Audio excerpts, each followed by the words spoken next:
Carlos Rothenberg no anunció solo una muerte, puso en voz alta el instante en que una generación empezó a quedarse sin su último primer actor. No lo hizo desde la distancia de un comunicado frío, ni desde la comodidad de una frase preparada para la prensa. Lo hizo como amigo, como productor teatral y como alguien que sabía que, al decir el nombre de Luis Brandoni, no estaba cerrando únicamente una biografía, estaba abriendo una herida en el centro del teatro argentino. El 20 de abril de 2026, después de 9 días de internación, la noticia salió del ámbito íntimo y cayó sobre la cultura argentina con una gravedad difícil de ordenar. Brandoni, veto para los cercanos, había muerto a los 86 años. En la Argentina, Luis Brandoni no era solo un actor reconocido, era una presencia de época. Su nombre podía aparecer en la memoria de una película, en una escena de televisión, en una sala de la Avenida Corrientes o en una discusión pública que todavía despertaba adhesiones y rechazos. Pero esta historia no necesita recorrer toda su vida para entender su peso. Basta con mirar quién tuvo que confirmarla. Carlos Rothenberg no era un observador externo. Era uno de los productores teatrales más ligados a su camino, un amigo de largas décadas, una voz nacida desde adentro de ese mundo de funciones, camarines, salas llenas y silencios después del aplauso. Por eso, cuando él habló, la noticia no sonó como una línea de archivo, sonó como una puerta que se cerraba desde dentro. El foco está ahí, en la muerte de Brandoni contada a través de la palabra de Rothenberg, y en el modo en que esa palabra convirtió un accidente doméstico en una pérdida colectiva. Rothenberg no reveló una conspiración, puso en palabras una pérdida. No abrió un secreto escondido, confirmó lo que nadie quería escuchar. La caída había ocurrido el 11 de abril, en la casa del actor, cuando Brandoni se preparaba para salir. Lo que empezó como un episodio privado terminó, 9 días después, en el Sanatorio Güemes, como una de esas noticias que obligan a una cultura entera a detenerse un segundo. ¿Cómo puede una caída dentro de una casa sentirse, para tantos, como el cierre de un escenario? La respuesta no está en el misterio, sino en la desproporción emocional. Según reconstruyó la prensa argentina a partir de lo informado, Brandoni habría intentado sentarse en una silla con ruedas, se habría deslizado o perdido el equilibrio, y al caer golpeó su cabeza contra un mueble. El resultado fue un hematoma subdural, una lesión seria, especialmente delicada en una persona de edad avanzada. Dicho así, parece una secuencia seca, casi clínica. Una silla, un tropiezo, un golpe, un diagnóstico. Pero lo que volvió insoportable esa cadena no fue la sospecha de algo oculto, sino la fragilidad brutal de lo cotidiano.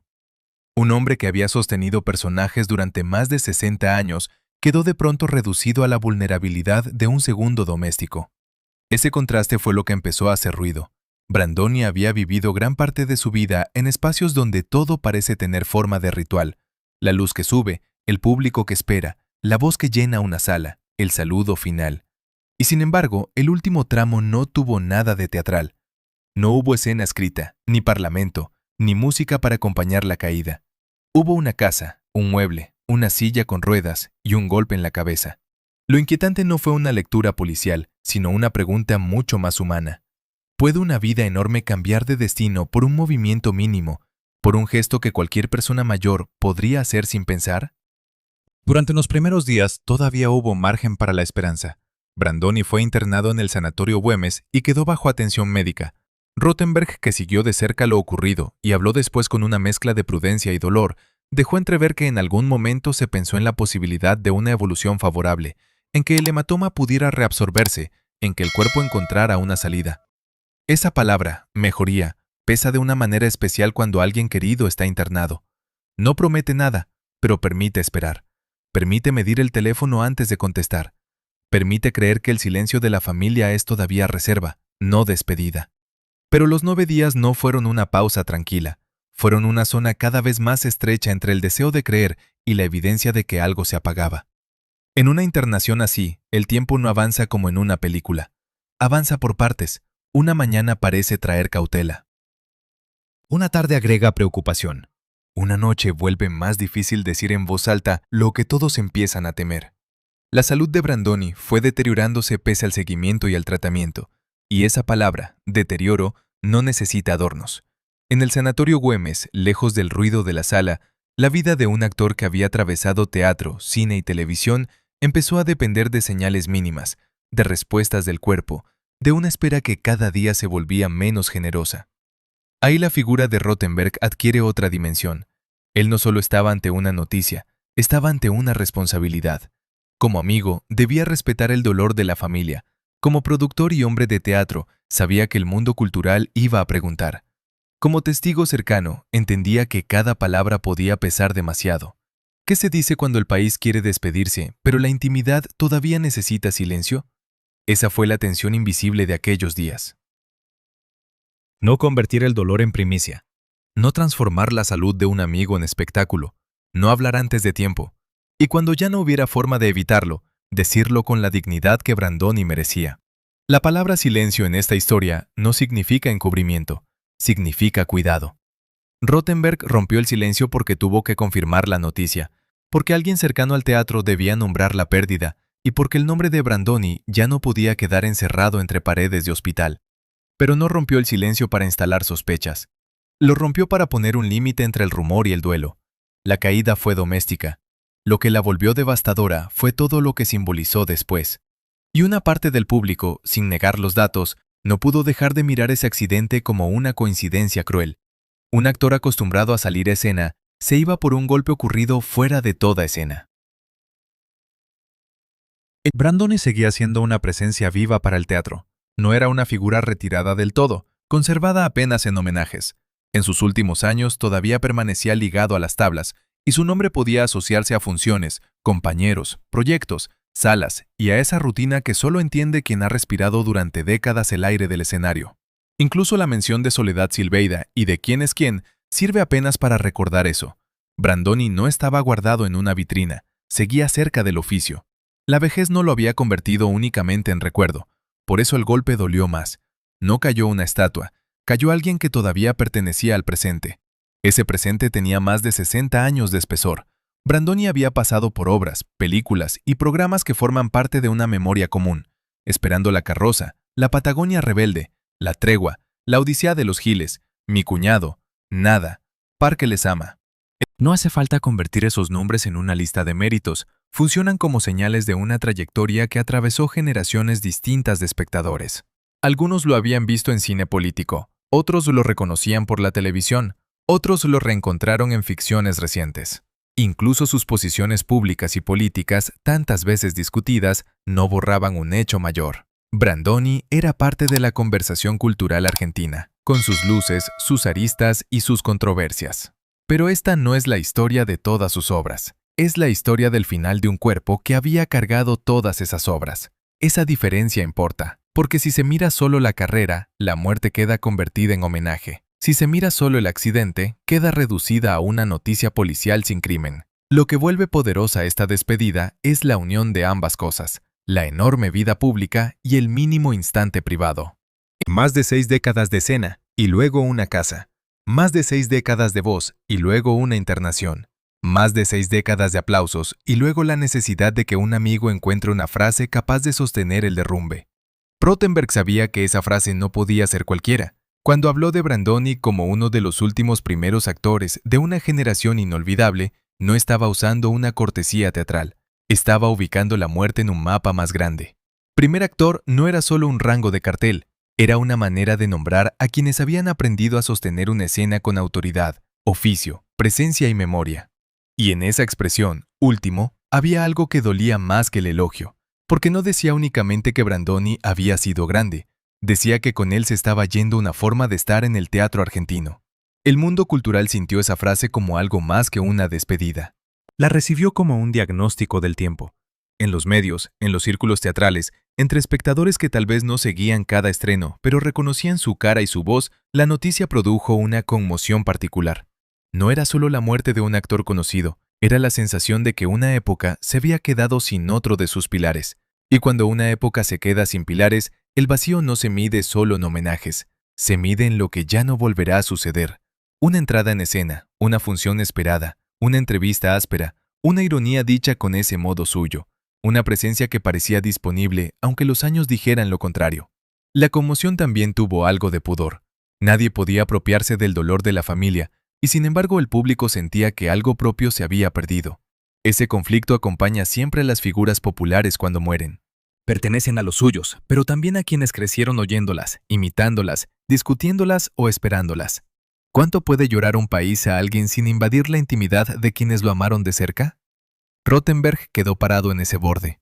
Su palabra fue una especie de puente. No mostraba lo privado, pero permitía que el país entendiera la magnitud de lo ocurrido. Por eso el detalle de Multiteatro no es menor. Desde ese universo teatral, asociado al movimiento vivo de la Avenida Corrientes, se confirmó la noticia de un actor que había hecho del escenario una forma de existencia.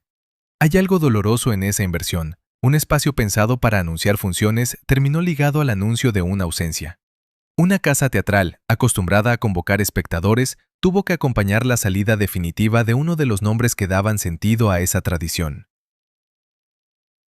El teatro que tantas veces finge muertes para que el público pueda sentirlas sin perder a nadie, esta vez no fingía nada. Mientras tanto, los 9 días seguían pesando como una cuenta que solo se entendió completa al final. El 11 de abril fue la caída. Después vinieron el traslado, el diagnóstico, el seguimiento, la vigilancia de una evolución incierta. El hematoma subdural no era una metáfora, era un hecho médico. Pero alrededor de ese hecho se fue formando otra cosa, una espera emocional.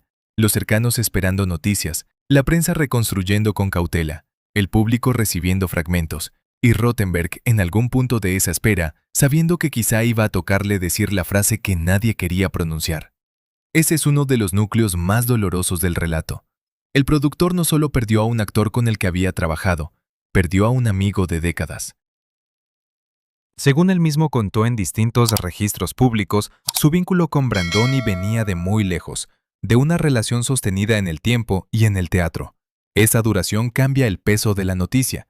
No es lo mismo anunciar la muerte de una figura respetada que anunciar la muerte de alguien cuya vida se cruzó con la propia durante casi medio siglo. En una muerte así, la palabra pública nace de una herida privada. Y quizá por eso sus palabras conmovieron, porque no parecían fabricadas para conmover. No había en ellas necesidad de espectáculo. Había una tristeza medida, pero no pequeña. Rothenberg habló de un día muy triste para la cultura argentina, y esa frase, que podría sonar común en otro contexto, tomó densidad porque venía de alguien que conocía el tamaño real de la pérdida. Él no estaba elevando artificialmente a Brandoni, estaba señalando algo que el teatro ya sabía, que ciertos actores no se reemplazan solo con nuevos nombres. Que una trayectoria de más de 60 años no deja un hueco administrativo, deja una alteración en la memoria de una comunidad. Deja un antes y un después en la forma de escuchar ciertas obras, ciertos títulos, ciertos silencios. La pregunta emocional entonces no es si hubo algo oculto detrás del accidente. No hay una confirmación pública que permita hablar de otra cosa que no sea un accidente doméstico. La pregunta es más dura porque no ofrece culpables. ¿Por qué una caída en una casa puede sentirse como si el telón hubiera bajado sobre toda una generación? Tal vez porque el teatro nos acostumbra a pensar que los finales tienen forma, que alguien los escribe, que hay una última frase antes de la oscuridad. La vida, en cambio, puede cerrar una historia con un gesto sin dramaturgia. Una silla se mueve, un cuerpo pierde equilibrio, una cabeza golpea, y todo lo demás empieza a depender del tiempo. En esa ausencia de épica está la verdadera tragedia. Brandoni no necesitaba un final grandilocuente para que su muerte doliera. Al contrario, lo que más hirió fue la distancia entre el tamaño de su vida pública y la pequeñez material del accidente. Un hombre que había atravesado generaciones de espectadores terminó enfrentado a la fragilidad elemental del cuerpo. La edad, tantas veces disimulada por la energía del oficio, apareció de pronto con una crudeza imposible de ignorar. La cultura argentina no lloró solo al artista, también se vio obligada a mirar una verdad incómoda. Incluso quienes parecen haber vivido siempre bajo las luces pueden apagarse en un lugar sin testigos. A medida que la noticia se expandía, las imágenes que el público conservaba de Brandoni cambiaban de temperatura. Las escenas conocidas ya no eran solo escenas. La voz que antes podía provocar risa, emoción o desacuerdo, empezaba a escucharse con otra gravedad. Sus personajes quedaban ahí, intactos, pero el hombre ya no podía volver a habitarlos. Esa es una de las pérdidas más extrañas cuando muere un actor. Las obras sobreviven, pero la posibilidad de una nueva aparición desaparece para siempre. El archivo queda abierto, el futuro se cierra. Y en ese corte se instala el vacío. Ese vacío no pertenecía solo al cine, ni solo a la televisión, ni solo al teatro. Pertenecía a un país acostumbrado a reconocer en Brandoni una figura de larga duración. Por eso el dolor no fue uniforme, ni simple. Algunos lo despidieron desde la admiración absoluta, otros desde una memoria mezclada con discusiones públicas, pero incluso esa complejidad confirmaba su lugar. Las figuras irrelevantes no producen debate después de 6 décadas. Las figuras de verdad dejan marcas distintas, a veces incómodas, a veces luminosas, siempre difíciles de borrar. Y Brandoni, aun cuando dividía opiniones, seguía siendo una presencia imposible de sacar del mapa cultural argentino. La etapa final en el Sanatorio Güemes fue, en ese sentido, una especie de frontera. De un lado quedaba el actor que podía volver al teatro, a una entrevista, a una función, a la conversación pública. Del otro, el hombre internado, la familia cuidando el silencio, los amigos midiendo palabras, la salud que no respondía como se esperaba. Entre esos dos lados hubo 9 días. 9 días pueden parecer poco en una vida de 86 años, pero cuando son los últimos, se vuelven enormes. Cada hora carga con lo que se teme. Cada información incompleta pesa. Cada gesto de prudencia puede esconder amor, miedo o respeto. Y allí, otra vez, aparece Rothenberg, no como narrador externo, sino como parte del drama humano de la despedida. Él tenía que hablar sin invadir, tenía que informar sin convertir el dolor en mercancía. Tenía que despedir a un amigo y, al mismo tiempo, ofrecer al público una forma de entender lo que acababa de perder. Esa es una presión extraña. No basta con sentir, hay que nombrar. Y nombrar una muerte cuando el muerto ha sido una parte visible de la historia cultural de un país exige una precisión que no se aprende en ninguna producción teatral. Se aprende acaso en el golpe mismo de la pérdida. Por eso la frase sobre el último primer actor de una generación inolvidable vuelve hacia el final con más peso. Ya no suena como una etiqueta, suena como una campana. Detrás de ella están el 11 de abril, la casa, la silla con ruedas, el golpe en la cabeza, el hematoma subdural, el sanatorio Güemes, los 9 días de espera, el deterioro, la familia resguardada, el productor amigo, el multiteatro, los espectadores, las salas, las películas, las discusiones, los aplausos y una trayectoria de más de 60 años. Todo eso cae dentro de una misma frase. Todo eso explica por qué la muerte de Brandoni no pudo ser recibida como una noticia más. La cultura argentina no perdió únicamente a alguien que había actuado mucho, perdió a alguien que había durado. Y durar, en el arte, no significa solamente acumular años, significa mantenerse reconocible a pesar de los cambios, seguir siendo parte de una conversación que se renueva, atravesar épocas sin volverse del todo ajeno. Brandoni había hecho eso. Había pertenecido a teatros, pantallas, generaciones y polémicas distintas. Por eso su muerte dejó una clase de hueco que no se llena con reposiciones ni con homenajes. Se puede volver a ver una escena suya, sí, se puede volver a escuchar su voz, pero ya no habrá una nueva salida al escenario. El 20 de abril de 2026, cuando Rothenberg confirmó la noticia, el duelo encontró una forma pública. La muerte ya había ocurrido. La cultura, en cambio, empezaba recién a entenderla. Primero llegó el golpe de la fecha, después la reconstrucción del accidente, luego la conciencia de los 9 días, más tarde la frase que lo ubicó entre los últimos de una generación, y finalmente ese silencio posterior que ninguna crónica puede completar, porque hay muertes que terminan cuando se informa la hora. Otras, en cambio, empiezan a expandirse cuando alguien cercano encuentra las palabras justas para decirlas. Con Brandoni pasó eso. La caída fue doméstica, pero el eco fue cultural. El golpe fue en una casa, pero la conmoción atravesó salas, pantallas, recuerdos y conversaciones. El hematoma subdural fue la causa médica que explicó el deterioro. La frase de Rothenberg fue la forma humana de comprender la pérdida. Y entre ambas cosas quedó suspendida la imagen más dura. Un actor que había vivido más de 6 décadas cerca del aplauso se fue después de 9 días de silencio hospitalario. No hay que inventar sombras para sentir el peso de esa escena. Alcanza con mirarla de frente. Tal vez la despedida más honesta no sea imaginar un último aplauso perfecto, sino aceptar la incomodidad de este final. Un final frágil, sin grandilocuencia, sin culpables señalados, sin secreto escondido, pero lleno de significado. Carlos Rothenberg rompió el silencio para decir que Luis Brandoni ya no estaba, y al hacerlo dejó algo más que una confirmación. Dejó una medida del vacío. Beto ya no volvería a salir a escena. El teatro seguiría encendiendo sus luces, la avenida Corrientes seguiría respirando de noche, las películas seguirían disponibles, la voz seguiría guardada en la memoria. Pero una pregunta queda abierta, clavada entre la silla de una casa y el telón de una época. Cuando una caída doméstica alcanza para cerrar más de 60 años de presencia, ¿Qué es lo que realmente se apaga? ¿Una vida, un actor o la última forma de un tiempo que ya no vuelve?